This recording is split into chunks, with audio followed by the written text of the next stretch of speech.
Your man with the whites. I'm going to say it's a Gibson. It's not a Flying V, but it's in the same family, isn't it? The So, and he, Explorer, it's if it's not a Gibson, it's a knockoff of that body type for sure. Jackson has a sharpered edge version. I'm not sure if it's even that because the headstock doesn't look like a Jackson, but it is that Gibson Explorer type body frame. Yeah. yeah, I regret saying that now.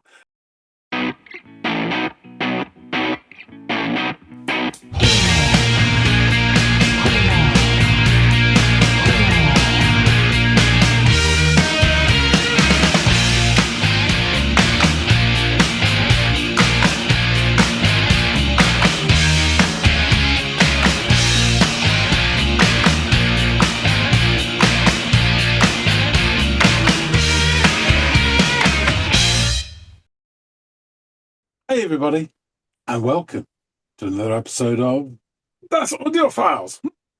My name's John. His name is Andy. There's a cat in the alleyway dreaming of birds that are blue. Sometimes, girl, when I'm lonely, this is how I think of you. More of that later. But first, we have a track to listen to. Andy, what have you got for us today? Well, a couple of days ago on Monday, I took you on a Remo drive off to art school. And today we're going to be listening to the boys of Sorority Noise and their song Art School Wannabe. So, for obvious reasons, I kind of coupled these songs together for the same week.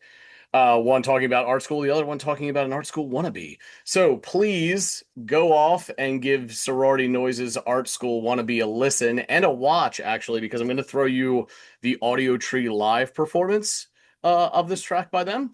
So in brief moment here, you're not familiar with Sorority Noise, are you? No. Okay, great, great, great.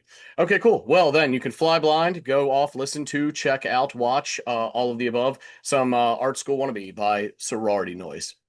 Wiping my eyes of sleep, drinking yesterday morning's coffee, slam my head against the wall with the same black jeans on. Wear a hat so you can see my hair. Maybe I'll die this time.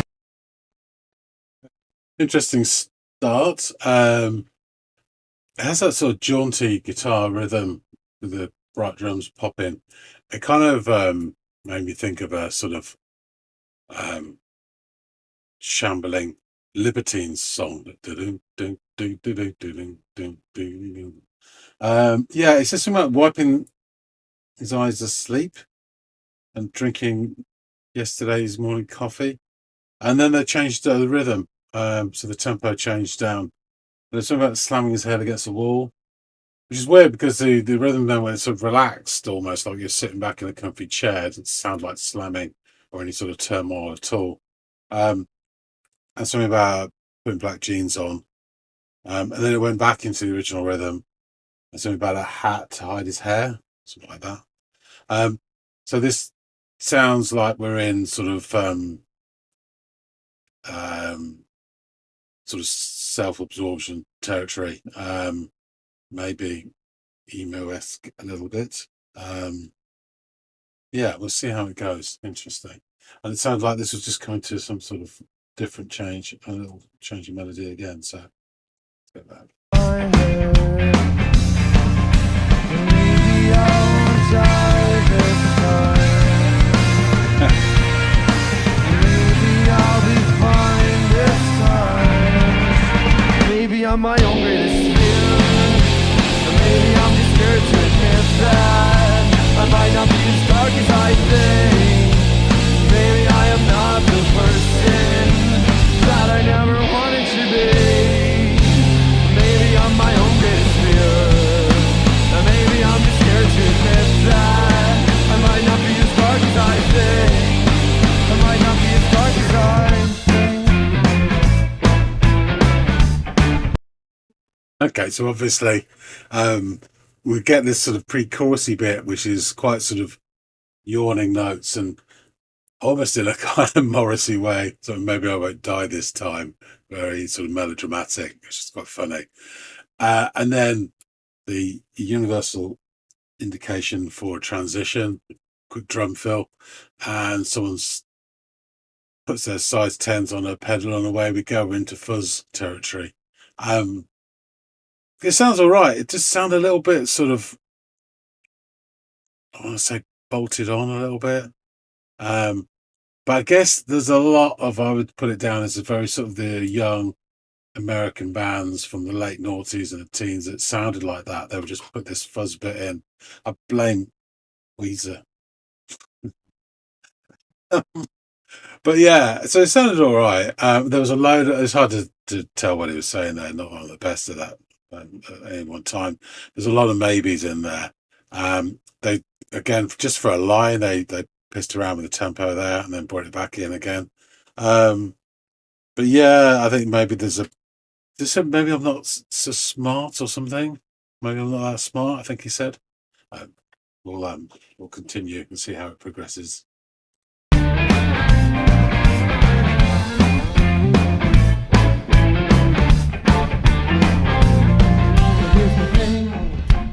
Fine. I know vocals. I'm not worth your time. You need to change. I'm still the same. Took everything but my name. Maybe I won't die this time. 'Cause maybe I'll be fine next time. Maybe I'm my own greatest fear.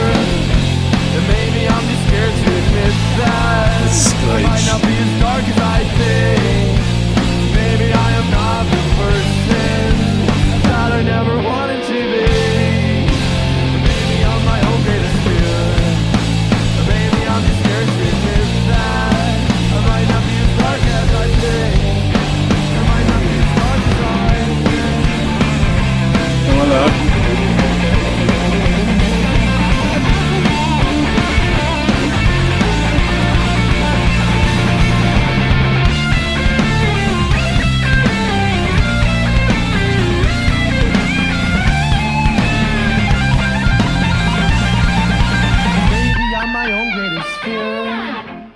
Maybe I'm just scared to admit that I might not be as dark as I think. Maybe I am not the person that I never wanted to be. Maybe I'm my own Knew it. fear. Or maybe I'm I knew it was going to screech then. Right, so yeah, the guitar was solo. Again, it's weird because technically it's very good. I don't know how it fits in with this song. Suddenly you get this. It's not Eddie Van Halen. It's more like Stevie Vai or something. I'm not sure that it works well for me anyway. I'm sure there's loads of people absolutely adore that solo. But yeah, it's just really odd. Again, it sounds like it's bolted on. Yeah, it's funny. And then you get this sort of like drop down, which is really good. I do like the main body of the song, this sort of libertine, sort of lolloping sound, bit of a swagger. And it's only like 3 steps away from becoming a theme tune of Steptoe's Son. But it's really, really nice. I really like it. They're performing it very well, and the rhythm section are great. And the way they're holding the tempo and bringing it up and back down again is really impressive. It's just little bits of this that doesn't work, doesn't land with me. I think that's one of them. But yeah, it's good enough. scared to admit that I might not be as dark as I think. I might not be as dark as I think.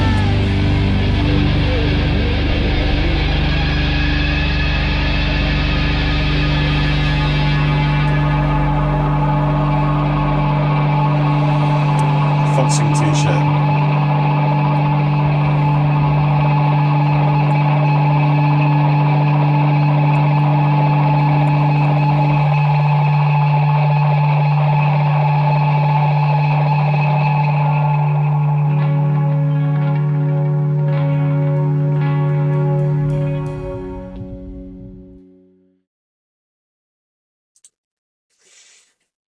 It was strange at the end, that ending. I kind of felt like they were about to segue into another track. Actually, it's almost like Squid Light and the sort of weirdness. Um, but yeah, overall, a decent song. I guess it's sort of like emo territory again.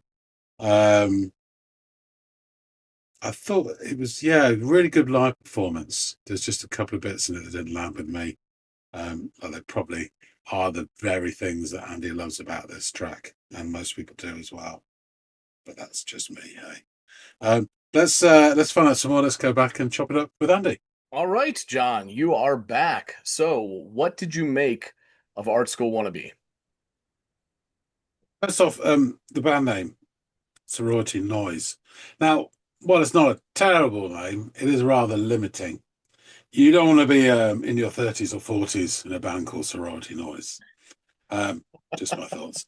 Anyway, so the song, it opens with this jaunty riff and that lolloping gait that resembles, very much resembles, sort of, makes me think of an affable Libertines tune. Somewhere in the mix of this, in the sort of DNA type flavor, is what I would almost describe as a post-war swagger that could easily metamorphosize at any moment into the theme from Steptoe and Son, which won't mean a lot to you, but will to our British viewers. It is a TV sitcom started in the 60s in black and white about a rag and bone man and his son who wants to escape. And the theme tune is this ding, ding, ding, ding, ding, ding, ding, ding, ding, ding, ding, ding. And if you want to speed it up, you get like half of the Libertine songs. Anyway, so yeah, the initial clean guitar mixes with a very bright sort of popping drum that hits, and the fairly unassuming vocals start. I think this is something about wiping my eyes asleep or drinking yesterday's morning coffee. And then we get a rhythm change, like a tempo for the next two lines, where he says, I think, slam my head against the wall, and put on the same black jeans or something. Which is quite odd because the music doesn't really convey slamming or indeed turmoil. It kind of more like slipping back into a comfy chair rhythm. It's what I call snuggling. Yeah, so that's quite interesting. And then it returns to the original rhythm for the fifth line, about he wears a hat so he can't see his hair. So from this, I get this sense of introspection, some self-deprecation, and social anxiety. All good stuff, which making me guess that this is another serving of emo. And it's totally confirmed by the next couplet served up. We get additional vocals from your man with the whites. I'm going to say it's a Gibson. It's not a Flying V, but it's in the same family, isn't it? The So, Explorer, it's if it's not a Gibson, it's a knockoff of that body type for sure. Jackson has a sharpered edge version. I'm not sure if it's even that because the headstock doesn't look like a Jackson, but it is that Gibson Explorer type body frame. Yeah. yeah, I regret saying that now. Anyway, yeah, so we get these yawning notes from the guitar, which mimic almost the semi-whine vocals, with a touch of melodrama that Morrissey would be proud of. Maybe I won't die this time. Maybe I'll be fine this time. Which I thought was just really funny and it's sort of thing some guy would say, say to themselves if they're at a point of distraction, as it were.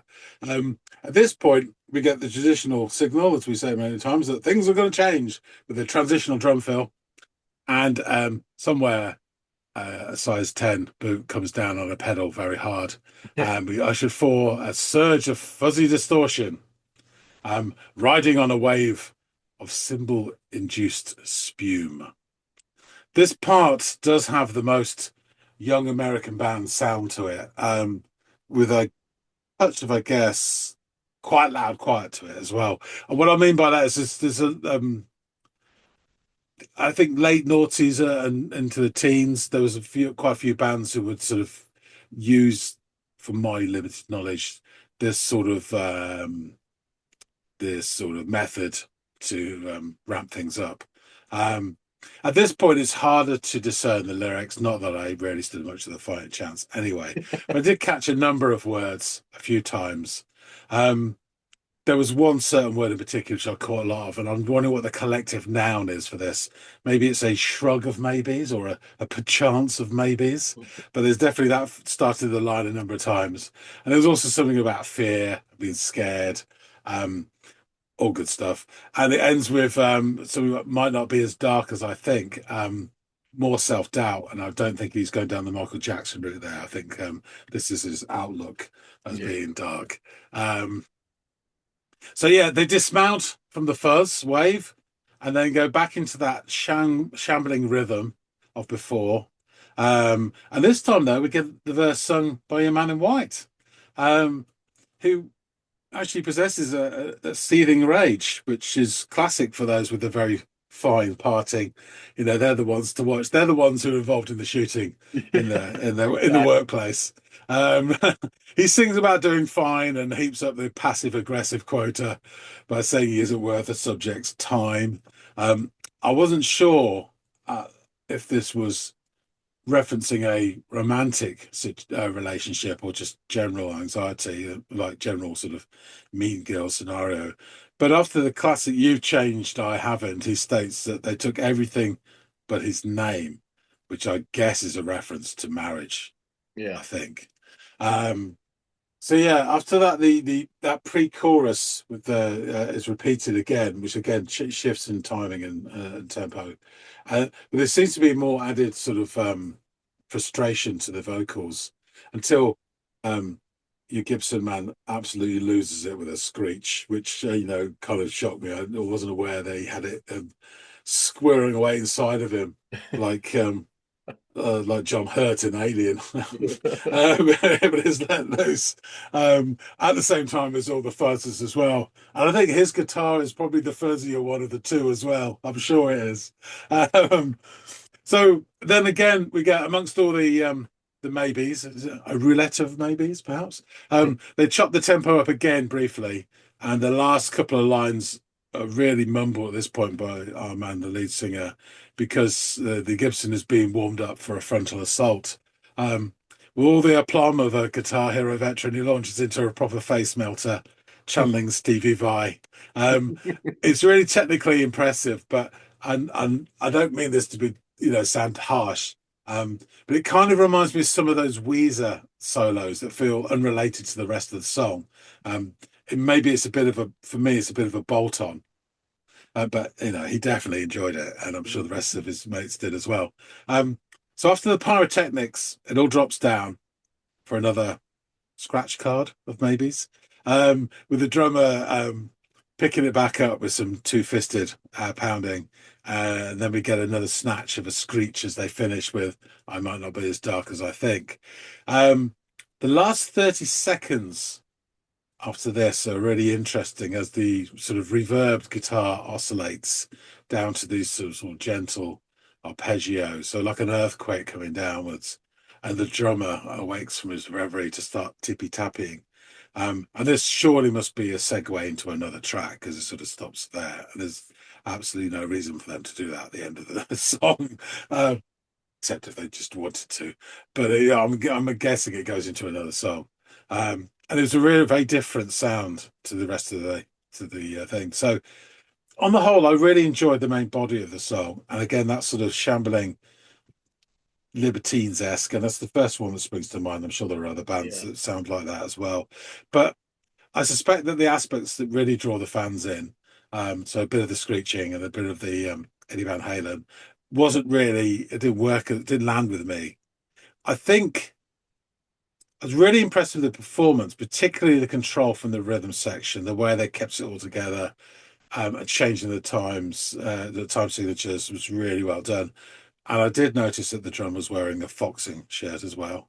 But I think that it just didn't quite, for me, didn't seem to, that solo just didn't seem to have any relevance to the rest of the song. Now, that's just me requiring it to have relevance. I don't know, but that's the way it just didn't quite work. It was just so like one of these things is not related, and it's that one for me. That's interesting. I like the lead in this, and I like it because I think it flies in the. I think if it would be what an art school wannabe would want to play, but feels like they should bury because it's not what art school people listen to or play or gravitate toward. So it's this real commercially, sounding mainstream lead guitar riff when it's not what Robert Smith would have done in '84, or you know what I mean. So it's got this like going against the grain of the stereotype. But go ahead. As being the only one of the two of us who has been to art school, I can tell you from experience that I witnessed a fellow student pick up the guitar twice. Um, the first time was a guy who well, it doesn't really matter, but I won't name him. But anyone who went to college with me will know exactly who I'm talking about. And he picked up his acoustic guitar and started to go through the catalogue of Rush to impress the ladies. Jesus. Yeah, yeah, exactly. But the best episode was we were at lunchtime in a canteen. I rarely went in there at lunchtime. I was usually down the pub. We're in there, and this guy, I better not say his name either, but he had a fantastic name. He said a name like the sort of person who strides across the Alps and single-handedly takes over countries. And he picked up somebody else's acoustic guitar.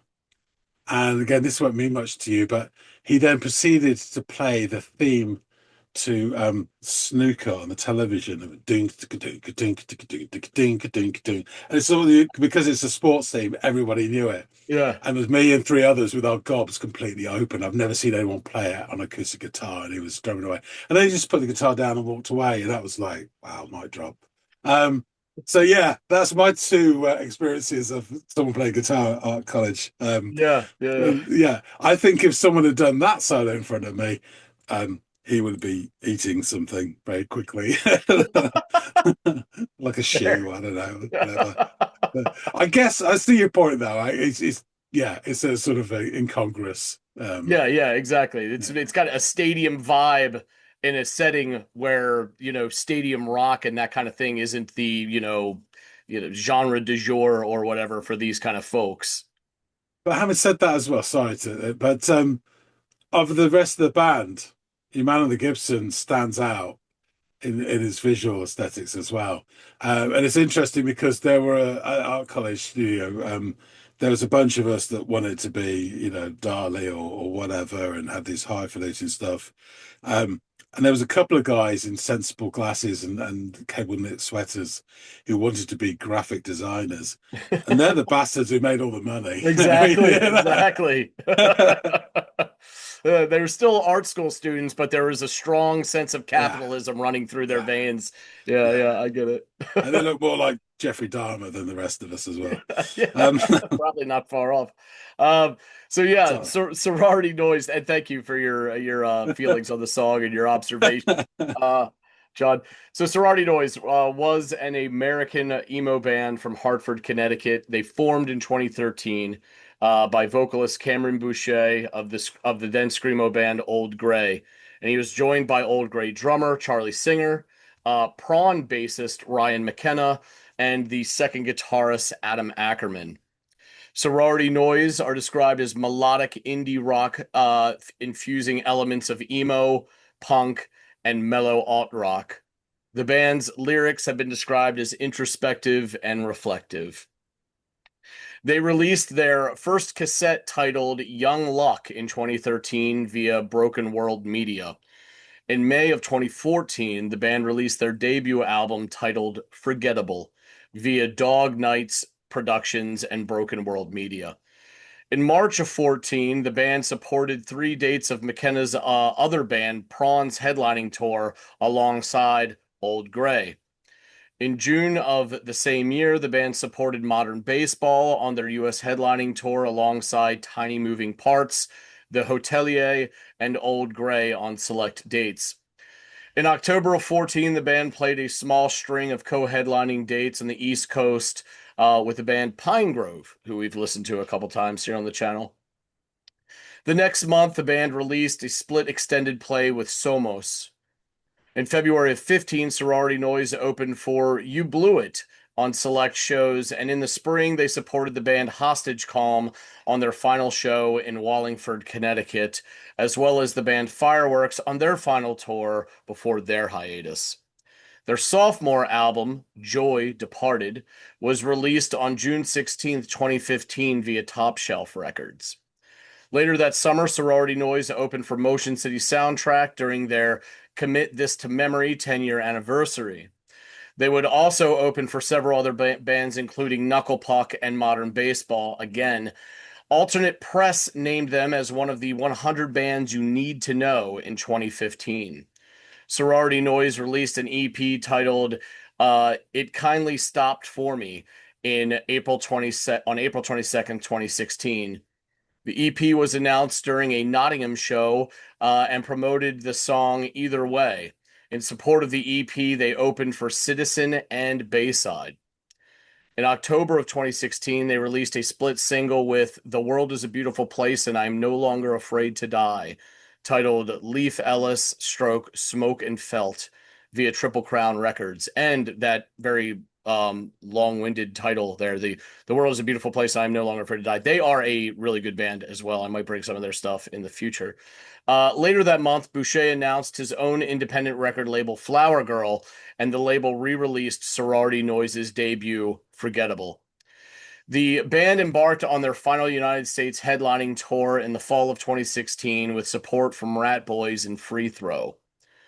The band released their third album, You're Not As You Think, on March 17th, 2017 via Triple Crown Records. The album's lead single, No Halo, was released on January 19th of 2017. Originally slated to support Modern Baseball's spring 2017 tour, Sorority Noise announced a cross-country headlining tour with support from the Obsessives, Fourth Wanderers, Sinai Vessel, Shannon Mose, and Citizen frontman Matt Kirikes after Modern Baseball unexpectedly broke up. On October 12, 2017, the band announced a 7-inch single called Alone as a follow-up to You're Not As You Think. It was announced that the word alone is supposed to fill in the gap of the of the album's title, so it's You're Not As Alone As You Think. In support of this single, the band played a 3-date headlining tour in Australia with support from Yours and Owls.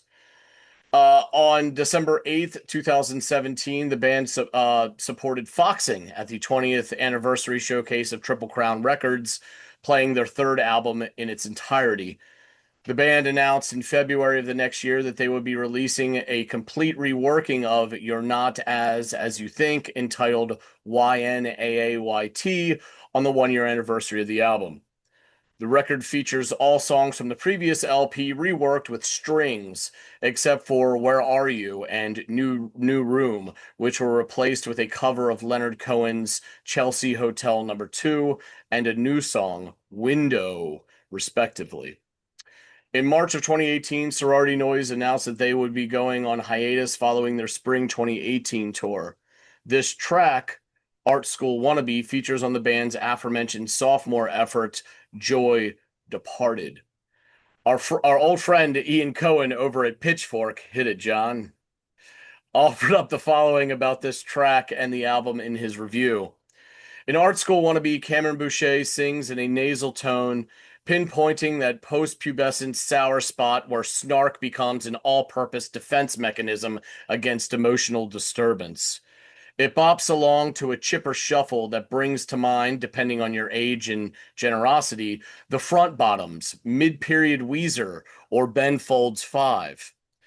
But it also contains the lyric upon which the entirety of Joy Departed hinges. Maybe I'm just scared to admit I might not be as dark as I think. Maybe I'm not the person I never wanted to be. Adding, as indicated by Art School Wannabe, Joy Departed is motivated, above all, by a drive to get over your own bullshit. And this has become an emergent and necessary theme for other bands in its realm. The Connecticut band also strains with ambition, and the most exciting thing about Sorority Noise and their ilk is that they're courting a larger audience, reaching for something that seems to be out of their grasp. But both of these aspects can occasionally make Joy Departed an uncomfortable listen. But they're also the reason why it's such a consistently engaging record. Over the last year, Sorority Noise have learned to channel their energy toward their arrangements, which have become more sophisticated, confident, well produced, and also more vertiginous in all aspects. So, over at getalternative.com, the album was rated at an 8.5 out of 10 in their review and wrote, although they've been consistent in putting out multiple releases each year since their inception, Joy Departed might be the collection of songs to really put Sorority Noise on the map. Released on June 16th, there have been nothing but positive responses posted across the web. Adding, there's no shortage of catchy choruses or vibrant lead guitar riffs on the album, but Sorority Noise found a way to pull off equally memorable down-tempo, emotional songs, many including stringed instruments recorded by Michael Underwood. A theme of drug abuse and social anxiety are obviously strung throughout the 10 tracks of Joy Departed, which gives the melancholy vibe of the record strong imagery and relatability. So let's jump into these lyrics, of which you struggled to catch much of or any of, John. Aside from those maybes, which you were fucking honed in on, so hats off to you there. Wiping my eyes of sleep, drinking yesterday morning's coffee, slam my head against the wall, put the same black jeans on. Actually, you were pretty spot on with all of this. Wear a hat so you can see my hair. Maybe I won't die this time. Maybe I'll be fine this time. Maybe I'm my own greatest fear. Maybe I'm too scared to admit that I might not be as dark as I think. Maybe I'm not the person that I never wanted to be. Maybe I'm my own greatest fear. Maybe I'm too scared to admit that I might not be as dark as I think. I might not be as dark as I think. So there's this thing. I'm doing fine. I know that I'm not worth your time. You need to change. I'm still the same. Took everything but my name. Maybe I won't die this time. Maybe I'll be fine this time. Maybe I'm my own greatest fear. Maybe I'm too scared to admit that I might not be as dark as I think. Maybe I'm not the person that I never wanted to be. Maybe I'm my own greatest fear. Maybe I'm too scared to admit that I might not be as dark as I think. I might not be as dark as I think. Maybe I'm my own greatest fear. Maybe I'm too scared to admit that I might not be as dark as I think. Maybe I'm not the person that I never wanted to be. Maybe I'm my own greatest fear. Maybe I'm too scared to admit that I might not be as dark as I think. I might not be as dark as I think. And according to Genius.com, Art School Wannabe is a song about the stigma of the tortured artist and deals with the societal pressure placed on artists to depict and embrace suffering in order to be accepted in the artistic community. Boucher explores the trouble with this idea and the difficulty in dealing with stereotypes in the song. A nice anecdote from a review best captures the sentiment the song communicates. You can wear black on the outside and still be happy on the inside. Go ahead, John. It's that lyric, isn't it? I wear black on the outside because black is how I feel on the inside. Yeah. Your man Morrissey. Yep. There you Anyway, go. There you go. no, I just got from that, from you reading it. I'm scared to admit that maybe I'm not as dark as I think. Dark as in, you said about art school, but in general, you can substitute dark for, interesting. Exactly. Yeah. That's the kind of interesting that they're looking for from an art school attendee. You know what I mean? Or deep, as I think I am, is another thing as well. So Yes. he's scared to think that he might be normal and shallow. Yeah, exactly. He's kind of afraid of his own vapid nature or these tendencies in him that are bubbling up that are go against the grain of but it's also probably part of getting older. You know what I mean? You think you're so young and original and cool, and then you realize, I'm not that fucking important. Not that fucking different. So anyway, interesting song. I really like it. I've never even thought of it, but you're absolutely right. There is this libertine shit going on here for sure. That I mean, it's so stark. I can't believe I didn't catch it first. But yeah, you're spot on. That's the bit I really like the most, actually. Yeah, yeah, it is. Not because it sounds like libertines, but I think that was just the most successful bit for me that landed anyway. Yeah. That's fair. That's fair. Okay, John. Well, thank you so much for giving this a go. I appreciate your input and your time. Guys out there in the listening audience, please let us know your thoughts on Sorority Noise, this track Art School Wannabe. If you're a fan and you clicked on this video to check it out and see a couple geezers chat it up and there's other stuff by them that you think we should check out, feel free to drop it down in the comment field below. I'm sure it'll get pushed over to John at some point in the near future. Also, please like, share, and or subscribe if you haven't done any or all of those things. We'd love to, see the numbers go up, and we really do appreciate you guys helping out with that. So thank you in advance. And hopefully, John and I will catch all y'all in growing numbers on the next installment of the Audiophiles. We'll see you later, guys.